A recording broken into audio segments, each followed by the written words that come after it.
有弟兄姐妹问我们说啊，既然神是供应的神，然后我们在恩典里头，那我们到底是都等待神的供应，还是我们有些该尽的责任？然后我们应该要怎么去划分？那怎样是安息，怎样是懒散？我们该怎么样呢？好，首先跟大家说，首先有没有人因为神的恩典就开始懒散不做工？答案是真的还有，真的是有。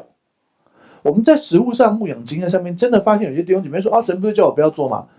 其实神不是叫你不要做，神叫你做该做的。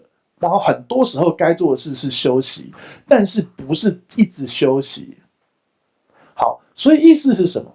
其实所谓神的供应跟人的责任，就是如何与神同工。什么意思？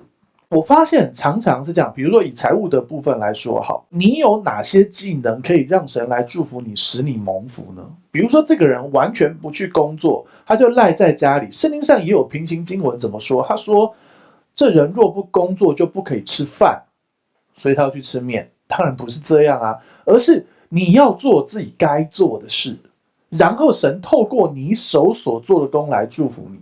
比如说啊，像牧师以前的经验就是，他觉得他需要让神来祝福他，然后他想要财务的祝福，他就跟神说：好，那我知道我现在记者的身份，我不能够有一些什么奖金什么的。那好了，我去做业务好。他没有做任何业务的经验，可是他就去做了。然后当然一开始很辛苦，可是最后他成为业绩最高的那个人。因为他学了这个技能，做了这个技能，就成就了这个东西。我不是说所以每个人都要去做业务，而是你的工作，你有没有做你该做的那件事，然后让自己专业变强，然后更老练、更有经验，然后最后神透过你手所做的功来祝福你。好，以撒在荒年中有100倍的收成。我们常常看到这件事，我们思想这件事，你觉得这是恩典？你有没有想到一件事？在荒年中，大部分人是不会去耕种的。你看它干旱，你会去耕种吗？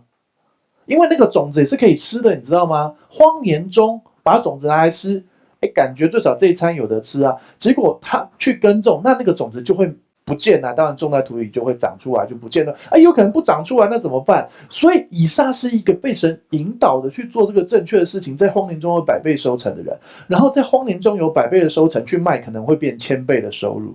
所以意思是什么？你该做你手上该做的事。那什么是该做？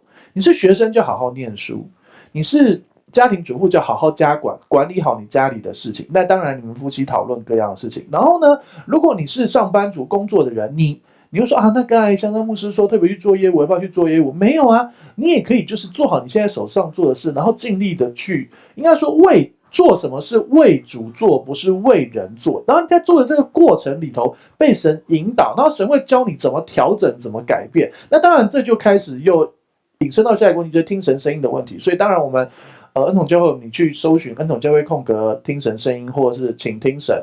恩统教会空格请听神，我们就有教听神声音的课程。然后我们在每天的灵修里面，让神引导我们该做什么调整。所以你真的发现，其实最近我确实经历一些财务祝福，他是用我过去我会的经验，再加上我新学的东西，然后去看整个市场的反应之后，得到了财务的祝福。